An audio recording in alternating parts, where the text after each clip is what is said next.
Good morning students. आज हम काव्य खंड का 5th चैप्टर पढ़ेंगे, उत्साह। जिसके कवि हैं सूर्यकांत त्रिपाठी निराला जी। जो उत्साह कविता है बेटा, उसके जो कवि हैं वो सूर्यकांत त्रिपाठी निराला जी हैं। या आपके सिलेबस में सूर्यकांत त्रिपाठी निराला जी की 2 कविताएं हैं, एक उत्साह, दूसरी है अट नहीं रही है। तो दोनों कविताएं पढ़ेंगे आज हम। सूर्यकांत त्रिपाठी निराला जी का जो जन्म है बेटा, बंगाल की महिसादल में हुआ था 1899 अर्थात 1899 में। ये बेटा गडाकोला के रहने वाले थे, उत्तर प्रदेश के। वहीं पर इन्होंने महिसादल में ही इन्होंने अपनी औपचारिक शिक्षा प्राप्त की, अर्थात 9वीं तक की शिक्षा इन्होंने महिसादल से प्राप्त की।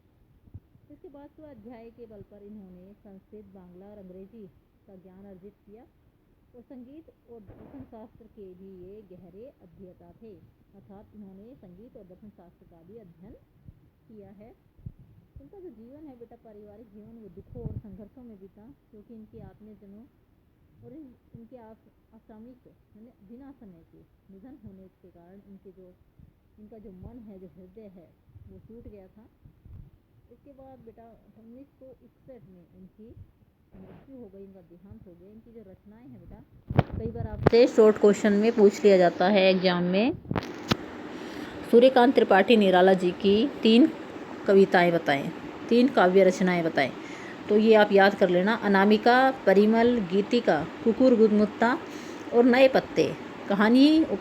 इन्होंने कहानी भी लिखी है, उपन्यास, आलोचना, निबंध लेखन में भी इन्होंने ख्याति प्राप्त की है। ख्याति मीन्स प्रसिद्धि प्राप्त की है। इनका जो निराला रचनावली है बेटा, वो 8 खंडों में साहित्य में प्रकाशित है। इसके बाद बेटा जो ये सूर्यकांत त्रिपाठी निराला जी हैं, ये बेटा छायावादी कवि के नाम से भी जाने जाते हैं। किस कवि को छायावादी कवि के नाम से जाना जाता है? तो सूर्यकांत त्रिपाठी निराला जी हैं, जिनको छायावादी कवि के नाम से जाना जाता है। इन्होंने अपनी कविताओं में मुक्त छंद का प्रयोग किया है। इनकी जो कविताएँ हैं उनमें ज़्यादा से ज़्यादा इन्होंने किसका प्रयोग किया है? मुक्त छंद का प्रयोग किया है। इन्होंने शोषित, उपेक्षित, पीड़ित और जो प्रताड़ित जो लोग होते हैं, उनको अपनी कविता का माध्यम बनाया है। उसी वर्ग पर इन्होंने, शोषक वर्ग के ऊपर ज़्यादा लिखा है। तो उनके प्रति, शोषक वर्ग के प्रति, पीड़ित वर्ग के प्रति इनके मन में सहानुभूति का जो भाव है वो देखने को मिलता है। आगे बेटा इसकी जो कविता है वो पढ़ते हैं, उत्साह। तो उत्साह जो कविता है बेटा, एक आवाहन गीत है। आवाहन होता है पुकारना। इसमें कवि ने बादलों को पुकारा है। जो बादल है वो कवि का सबसे प्रिय विषय है। कविता में जो बादल हैं, बादलों के माध्यम से कवि ने समाज में जागृति पैदा करने के लिए, सामाजिक चेतना उत्पन्न करने के लिए, समाज में बदलाव के लिए जो है कवि ने बादलों का आवाहन किया है। तो इस कविता में बेटा कवि ने एक तरफ तो जो लोग गर्मी से व्याकुल हो रहे हैं, परेशान हो रहे हैं, बेचैन हो रहे हैं, और जो प्यासे हैं, जो पीड़ित लोग हैं, उनकी आकांक्षाओं को पूरा करने के लिए बादलों का आह्वान किया है। दूसरी ओर उन्होंने बादलों को नई कल्पना, नए अंकुर, विध्वंस और क्रांति का प्रतीक माना है, और उसके माध्यम से वो संपूर्ण समाज में क्रांति लाना चाहते हैं, और वो अपने बादल के माध्यम से ही अपने नवजीवन में, अर्थात अपनी नूतन कविता में रस भर लेना चाहते हैं। तो कविता देखते हैं बेटा इनकी। देखिए, उत्साह। उत्साह क्या होता है बेटा? जोश भरना, उमंग भरना, उत्साह। ठीक है। तो जो कवि है वो बादलों को पुकार रहे हैं, ये आवाहन गीत है। ठीक है। मुक्त छंद का प्रयोग किया है इसमें इन्होंने। कह रहे हैं, बादल गरजो, हे बादल तुम गर्जना करो, घेर घेर घोर गगन धराधर ओ। घेर घेर में चारों तरफ से इस आसमान को, आकाश को घेर करके तुम क्या करो? खूब गर्जन करो। और धराधर ओ, धराधर ओ में मूसलाधार धराधर वर्षा करो। ललित ललित काले घुंघराले, तुम क्या हो? ललित ललित सुंदर, काले घुंघराले बालों की तरह हो, क्योंकि बादलों की जो शेप होती है वो कैसी होती है? जैसे घुंघराले बाल होते हैं। ठीक है, इसलिए उन्हें काले घुंघराले बाल कहा है। और जो कवि है कह रहे हैं, तुम मेरे मन में क्या है? बालक के रूप में मैंने तुम्हारी कल्पना की हुई है। मन में बालक की तरह कल्पना के रूप में मैंने तुम्हें पाला हुआ है। हे बादल, ऐसे तुम हो। विद्युत छवि उर में, तुम्हारे उर में, उर क्या होता है बेटा? हृदय।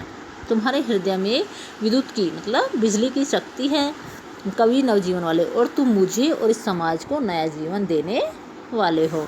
ब्रज छिपा, तुम्हारे अंदर क्या छिपे हैं? ब्रजता छिपी हुई है। ब्रज क्या होता है बेटा? कठोरता। नूतन कविता फिर भर दो बादल गरजो, हे बादल तुम गरजो और मेरी कविता में नयापन फिर से भर दो, अर्थात मेरी कविता को भी नूतन बना दो। हे बादल तुम गरजो और खूब मूसलाधार वर्षा करो। एक तो ये इसमें दूसरा कहा है बेटा कि हे बादल तुम गरजो, किस लिए गरजो? विकल विकल उन्मन थे उन्मन, जो विकल हैं, बेचैन हैं, गर्मी से परेशान है, विकल है। उन्मन बेचैन, जो बेचैन लोग हैं, जो परेशान लोग हैं। विश्व के निदाद होता है बेटा गर्मी, गर्मी के कारण विश्व के, संसार के, सकल में सभी लोग जो परेशान हो रहे हैं, हे बादल तुम मूसलाधार वर्षा करके उनकी बेचैनी को, उनकी परेशानी को दूर कर दो। आए अज्ञात दिशा के अनंत के घन, तुम हे बादल तुम किससे आए हो? अज्ञात दिशा से आए हो, तुम्हारा पता नहीं किस दिशा से आकर के कहाँ से तुम वर्षा कर दो। तो अनंत के घन घन होता है बादल। हे बादल तुम अज्ञात दिशा से आए हो और आकर के, किसी भी दिशा से आकर के, अज्ञात दिशा से आकर के तप्त धरा, इस तपती हुई धरती को अपने जल से दोबारा शीतलता प्रदान कर दो। फिर से इस पृथ्वी को, इस तपती हुई धरती को, जो गर्मी से, धूप से तपी हुई है, इसको शीतलता प्रदान करो। और जो लोग गर्मी से बेचैन हो रहे हैं, परेशान हो रहे हैं, उनको भी शीतलता प्रदान करो। हे बादल तुम गरजो और खूब मूसलाधार वर्षा करो। इस कविता में जो कवि हैं वो बादलों को क्रांति उत्पन्न करने वाला कह रहे हैं, ठीक है। साहसी और उत्साही वीर पुरुष के रूप में बादलों को चित्रित किया है, क्योंकि जो बादल होते हैं वो मानव जीवन में कवि की को नई नई क्या देते हैं? प्रेरणाएं देते हैं।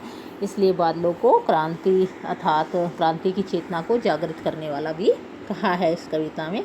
और वो अपने कवि जो हैं, अपने उत्साह और शक्ति के प्रतीक बादल का आह्वान किया है कि तुम आओ और लोगों में उत्साह का संचार करो, ठीक है, उनमें ताकत दो ताकि वो बुराई से लड़ सके, समाज में क्रांति ला सकें, समाज में भी बदलाव ला सके तुम्हें देख करके। इसके बाद बेटा इसमें कहा है कि जो बादल हैं वो क्या कर रहे हैं? बादल जो हैं वो क्या नई चेतना ला रहे हैं समाज में, और समाज में क्या कर रहे हैं? परिवर्तन कर सकते हैं। परिवर्तन करने की उनके अंदर शक्ति है, क्योंकि उनके अंदर जो क्या है, ब्रज की समान जो शक्ति है वो भरी हुई है। ऐसी ही शक्ति ब्रज के समान वो लोगों में, समाज में भरना चाहते हैं।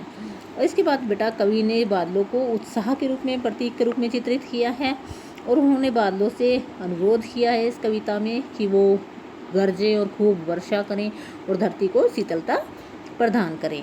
वह किसी संघर्षशील कवि के समान उसके जीवन में उत्साह भर दे, अर्थात कवि चाहता है कि वह मेरे जीवन में भी उत्साह और उमंग का संचार कर दे, और वो अपनी गर्जना के द्वारा जो समाज में मानवता सो गई है, अर्थात जो मानवता लुप्त होती जा रही है, उस मानवता को दोबारा से जगा दें, उसमें नया जोश, उत्साह भर दें, ताकि लोग जो हैं वो बुराई से लड़ सकें और क्रांति ला सके, समाज में बदलाव ला सके। तो इस कविता में बेटा कवि का जो मेन उद्देश्य है, मुख्य उद्देश्य है, वो यही है कि वो समाज को जागृत करना चाहते हैं और बदलाव लाना चाहते हैं। जो कवि है अपनी कविता के माध्यम से समाज को जागृत करके उनमें बदलाव लाना चाहते हैं। नेक्स्ट पोएम देखते हैं बेटा। इनकी दूसरी कविता है अठनी रैया। अठनी रैया कविता है बेटा, इसमें फागुन मास के सौंदर्य का वर्णन किया गया है।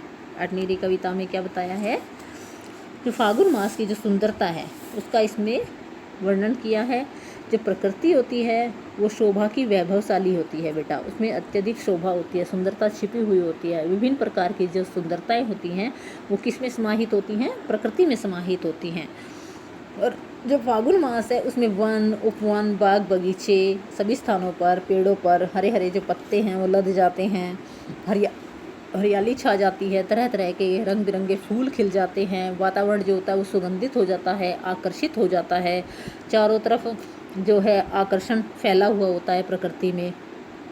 इस तरह से जो कवि है वो क्या कर रहे हैं, इस फागुन मास की सुंदरता का वर्णन कर रहा है। जो फागुन मास है वन्य ऋतुओं से किस प्रकार भिन्न होता है और उसमें जो प्रकृति होती है वो कैसी दिखाई देती है, किस तरीके से वो सम्मोहित कर रही है, आकर्षित कर रही है, वो वर्णन जो है वो कवि ने इस कविता में किया है। तो ये दूसरी कविता है बेटा अठनी रैया। अठनी में समा नहीं रही है, समा नहीं रही है। क्या नहीं समा रही है? शोभा। किसकी शोभा? प्रकृति की।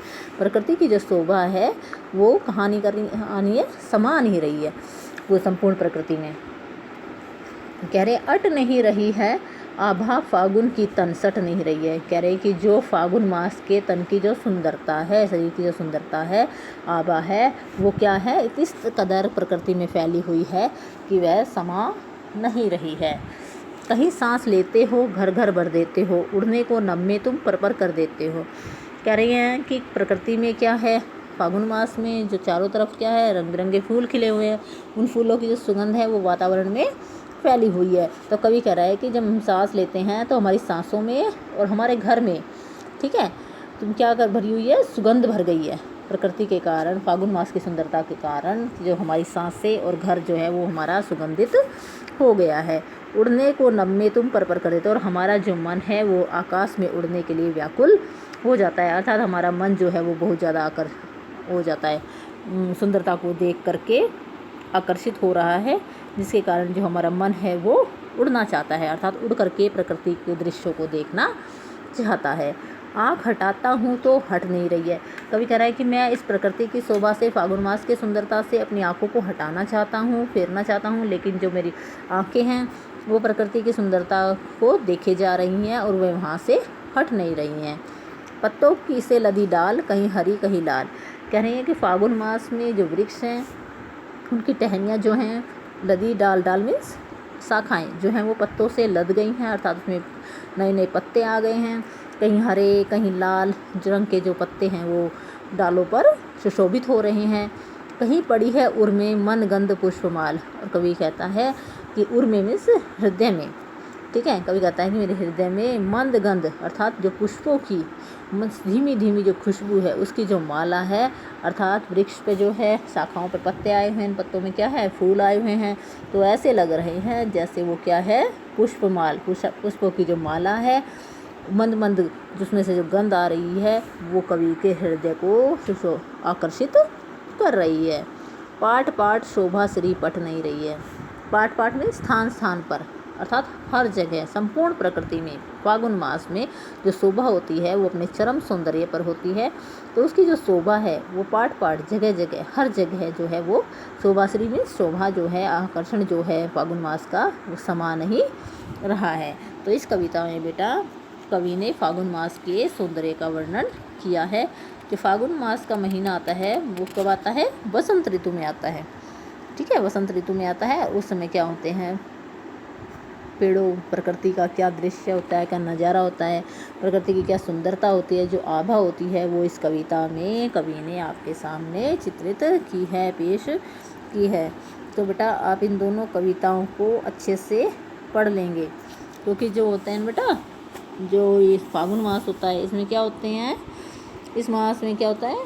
सारे जो पुराने पेड़ पौधे के जो पुराने पत्ते हैं वो झड़ जाते हैं, उनके स्थान पर नए नए पत्ते उग जाते हैं। जो सर्दी की ऋतु जो है वो समाप्त हो जाती है और जो मौसम होता है वो आकर्षक बन जाता है। खेतों में भी आपने देखा होगा दूर तक पीली पीली सरसों लगी हुई होती है, ऐसा लगता है मानो धरती ने जैसे पीली चादर ओढ़ रखी हो। 9th क्लास में पढ़ा था आपने, थे ना?